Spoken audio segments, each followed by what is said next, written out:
Hi, thanks for joining us for the Family Plot, Gardening in the Mid-South. I'm Chris Cooper. Everyone likes a sweet peach or apple right off the tree. Today we're talking about how to protect your fruit trees this winter and prepare them for the spring. Also, when you think about fall, you think about colorful trees. That's just ahead on the Family Plot, Gardening in the Mid-South. Production funding for the Family Plot, Gardening in the Mid-South is provided by the WKNO Production Fund, the WKNO Endowment Fund, and by viewers like you. Thank you.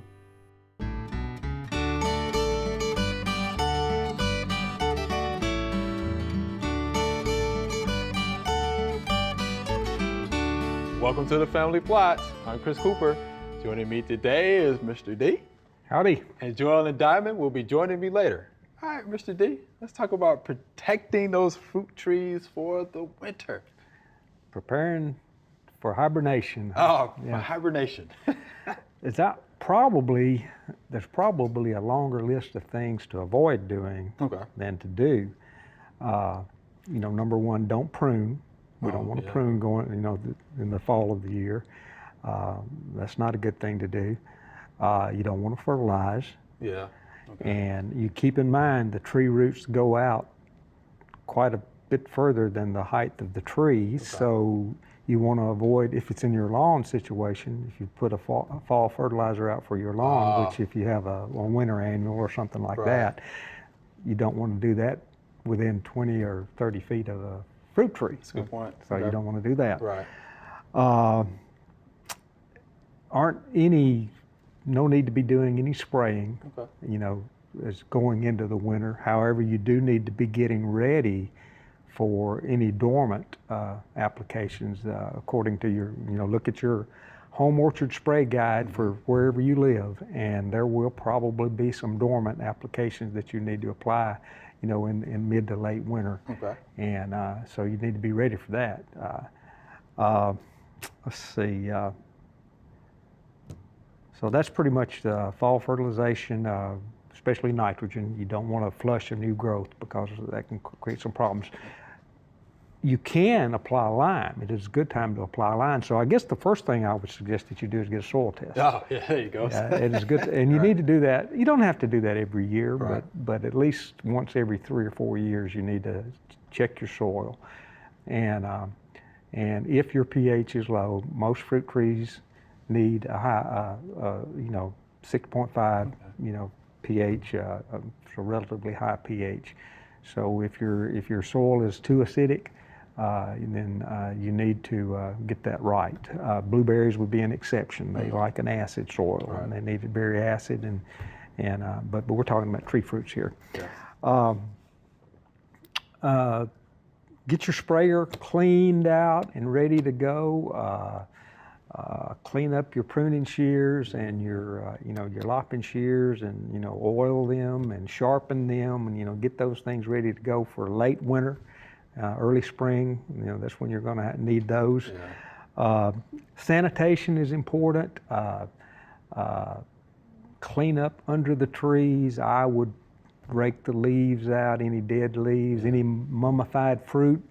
If there's any dead, fruit on the ground, and if there's any mummified fruit left on the trees, get those off and get them out of the landscape. I wouldn't put those in a compost pile if you use the mulch anywhere in the vicinity around those fruit trees. Okay. And to be on the safe side, I'd probably just, get it in the garbage or burn it. Put those in the fire pit. Would you mulch your fruit trees?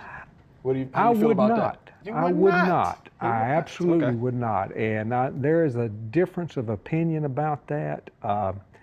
I like bare ground under my fruit trees. Okay. If a hard freeze is coming, I would water, make sure that bare ground is wet going into the freeze, and that bare ground will give off ground heat, and that will help protect the fruit tree.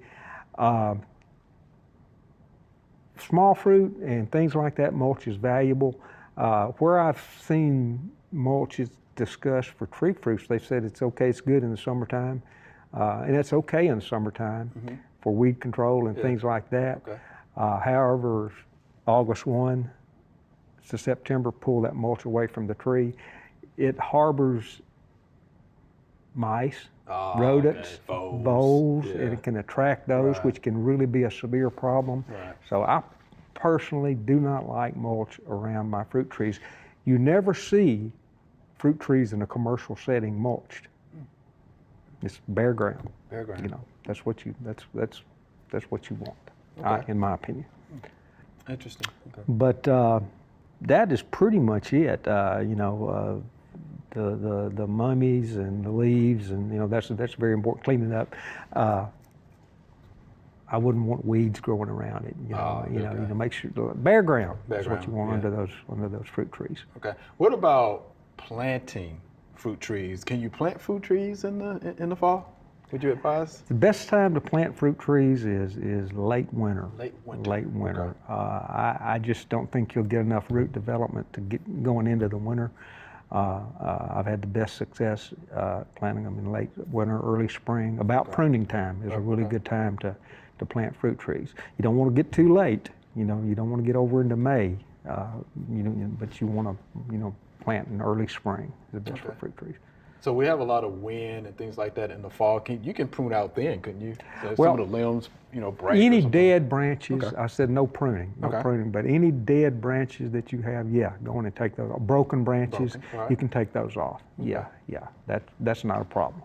But as far as doing the heading back and opening up the center and severe pruning, hold that off until early spring. Okay. So you mentioned the dormant oil applications. Why are we using dormant oil? Well, it controls scale and insect eggs and things like that. That overwinter in the bark of the fruit tree. That and it's not only oil; it's a liquid lime sulfur for apple and pear trees and things like that. It's just kind of clean things up a little bit going into the spring. Because you do have critters that overwinter in the bark. Yeah, that's for sure. All right, Mr. D. So anything else we need to know about protecting and preparing those fruit trees? I guess We go into winter. That's pretty much it. Soil test, get the pH right, and clean up, sanitation, and then get your equipment ready for when the work starts. Yeah, because the work is definitely going to start in the spring. That's right. The That's work for starts sure. in the spring, or early spring, late winter. Oh, okay. All right, early spring, late winter. All right, Mr. D. We appreciate that. Good stuff. Good deal. All right.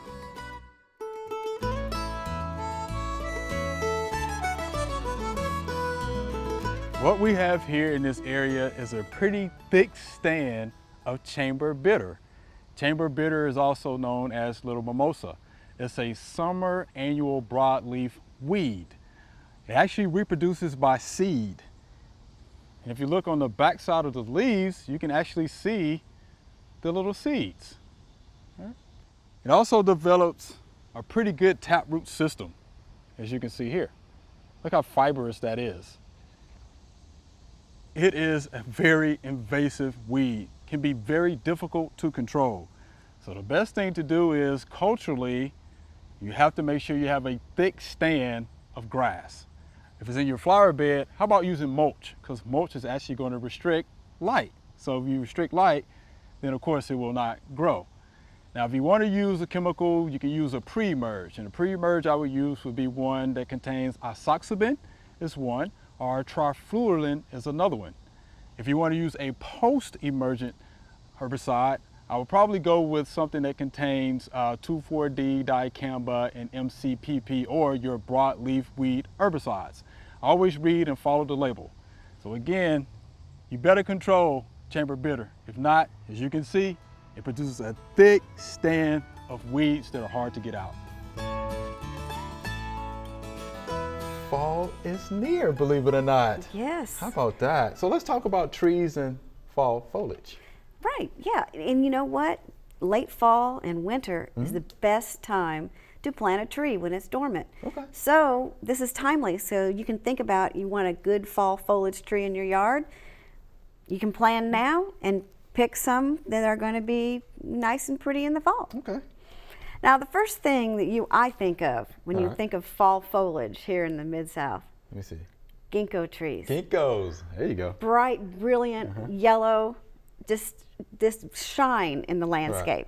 So that's an excellent city tree to Okay. pick. You know, it will get big, but it withstands city pollution of the city, and it's slow growing, so it will last a long time. Okay. You just have to know which one to get, right? Yes, now you do need to make sure you're getting a male. Yeah, get a male, right? Yes, male clone of that, and you'll be just fine. You usually don't sell anything but male clones Okay, now, so good. that usually isn't too much of a problem. Some native trees, dogwood, Cornus Florida. They have beautiful red foliage in the fall. Okay. And then, of course, the maples. We can't, maple, yeah, I mean, like any those. kind of maple you can think of is going to have good fall color.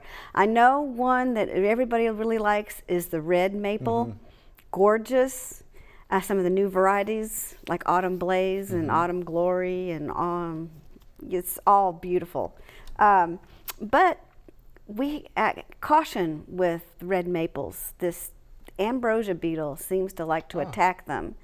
So if you really want a nice red maple, you might want to consider putting some insecticide regularly throughout the summer season on the trunk to try to keep the ambrosia beetles from getting them. Okay. And just keep it really healthy. The healthier you keep it, the more the trunk is going to not allow an insect to invade it. So Okay.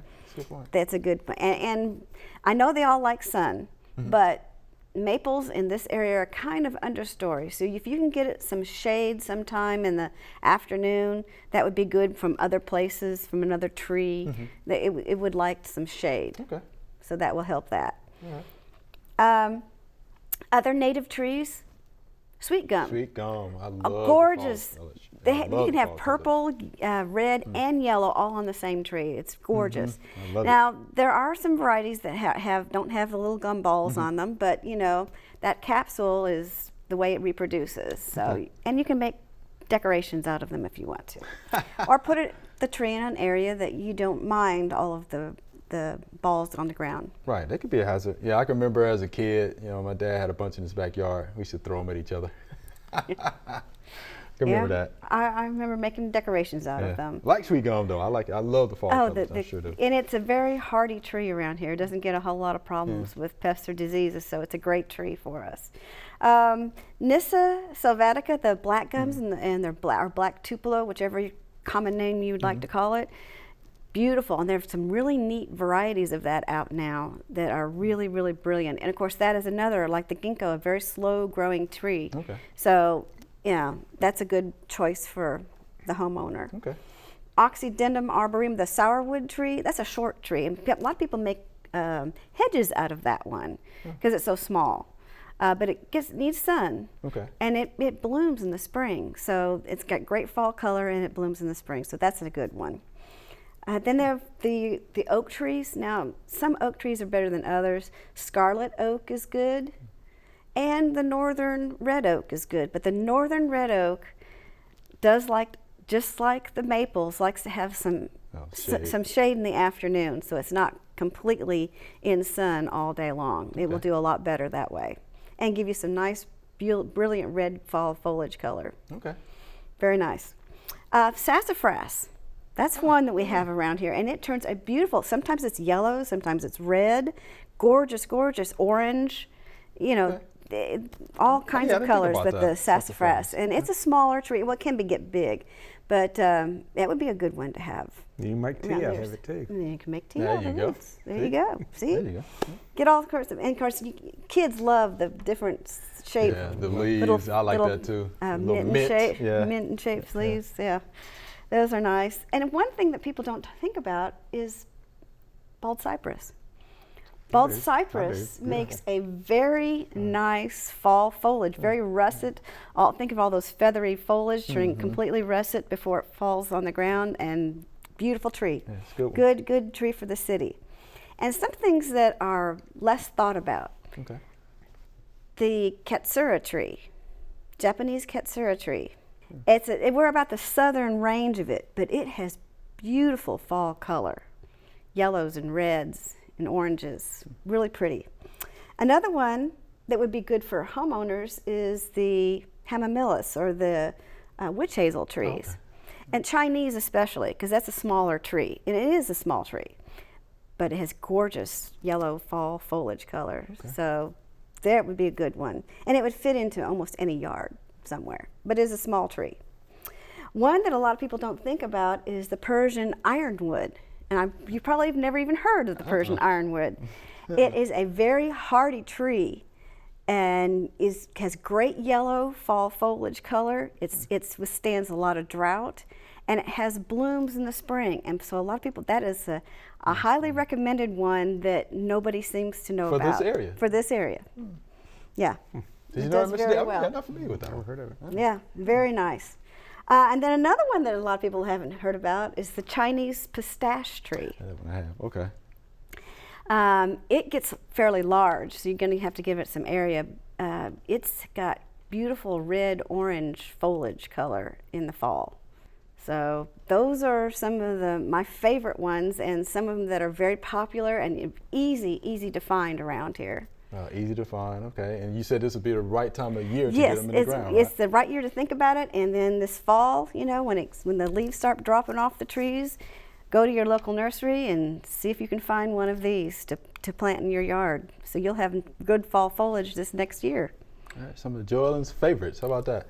And Mr. D, you've probably seen some of these trees when you're out hunting. Oh yeah, a lot of those. You know, and you're right. I mean, cypress is one of the first ones I thought of, and but yeah, and some of them give you both fall color and spring blooms too. Right. So that's a good thing. Yeah. And the other one that you mentioned that blooms in the spring too. Yeah, the sourwood. Yeah. Yeah, they'll get multi-use out of the trees. And you have nice green foliage in the summertime. Yeah, I'm not sure about the sweet gum. I got a bunch of those, and if you need any for decorations, I'll fix got you plenty. up. You know, Well, there are some hybrids of that. I have one, but it still produces them, but they're just really tiny. Okay. So I've never seen one that doesn't have any at all. So I've got a whole bunch of the old-fashioned kind. They're not hybrids, so, that you can have. Thanks, Ms. Joellen. That was good stuff. Again, your favorite trees for My fall favorite foliage. tree, yeah. How about that? Good stuff. Thank you. Okay, we're going to remove this limb off of this magnolia. It's dying. We have dead tissue out here. And to make a proper pruning cut, you want to leave between 1/4 to a 1/2 inch collar. And I don't want to strip any bark off the bottom, so I'm going to cut in about 1/4 inch on the bottom of this limb. And then I'm going to come on top and about 1/4 to 1/2 inch. I'm going to make the cut. And there we are. You can see the bottom cut here, where I made the bottom cut. I almost didn't go enough. You see how this is hanging, this tissue is hanging here, and I have a little tissue hanging here. If I had not made the bottom cut, when I cut this bark would have peeled all the way down, and that would have created a source of entry for bad organisms. But as it is now, we've got kind of a straight cut here, and we've got a 1/2 to 1/4 inch collar where it can heal. If you cut too close to the trunk of a tree, when it heals, it'll create almost a hole inside the trunk of the tree. This, when it heals completely, should be pretty smooth, and it should be on the outer portion of the trunk of this tree. All right, here's our Q&A segment. Y'all ready? We're ready. These are great questions. Here's our first via email. If I need to fertilize my peach tree, what would you recommend? This is Greg from Central New York, Mr. D. So again, Yep. yeah, How about peach that? tree, New York. Peach trees in New York. So if you had to fertilize, what would you recommend? Nitrogen. Okay. That's one thing that you're going to need every year, at least nitrogen. If you have, of course, soil tests, I recommend the soil Okay, test. sure. And if you have medium or high levels of potash or phosphorus, there's no need to add that. If you have low levels of potash or phosphorus, you do need to add that, P and K. But if you have medium levels, don't worry about that. But for every 100 pounds of peaches taken from a tree, 1/4 pound of nitrogen is taken from the soil. Wow. So a rule of thumb, and I'm going to look at this right here. Rule of thumb, a very good rule of thumb to follow, is 0.05 pounds of nitrogen, 0.05 pounds of nitrogen per tree per year of age, up to 1 pound of actual nitrogen per tree. Per tree. Okay. And every year, that's what Wow. the tree's going to need, depending upon the age of the tree. And then that's just that's what the tree needs. Bottom line. Bottom line. Hey, got to get that done, right? Yep. Okay. Appreciate that question, Greg. And you know something else? Not a bad idea to soil test. No. Yeah. So yeah, get with your local extension service up that way and see You- if they you- have any recommendations for you. You can split that application if you like.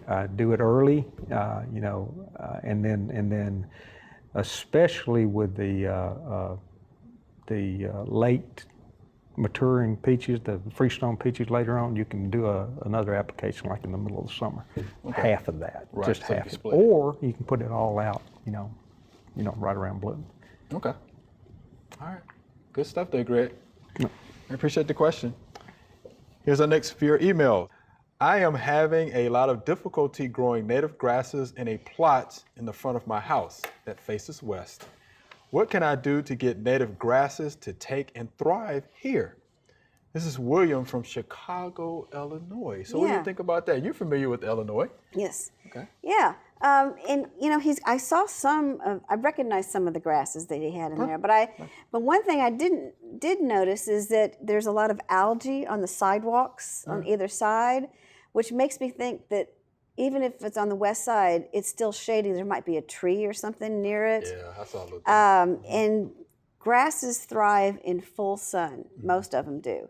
But there are some that can stand wet conditions and some shade, and that would be the switch grasses. So I'm thinking if he doesn't have really hot, full sun there, he needs to switch to grasses that will take a little bit more shade and water. And so I'm thinking caryxes and sedges and things like that that are native to that area.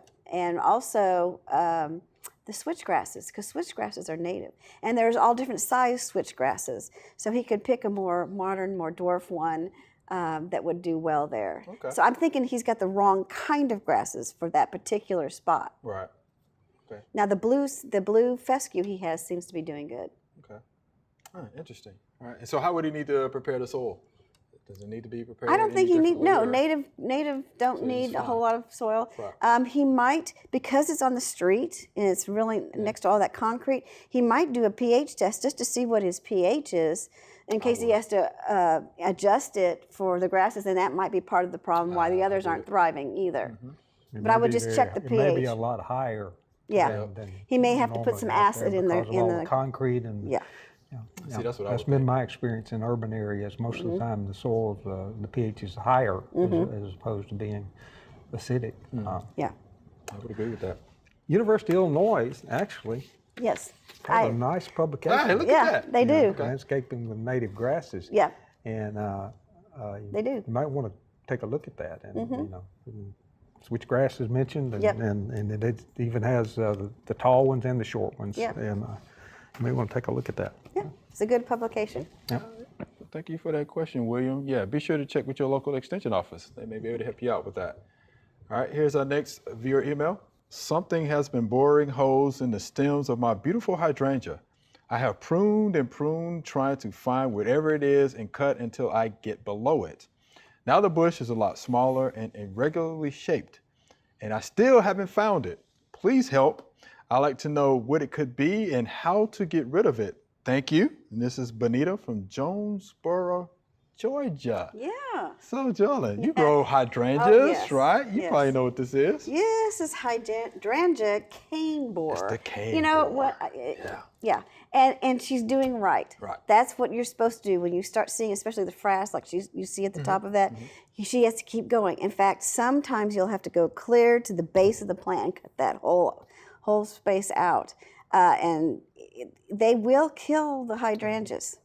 And there is no spray that is recommended for them. It's simply cutting them out. Yep. And I guess when next season comes up, try to fertilize and try to get the hydrangeas healthy again.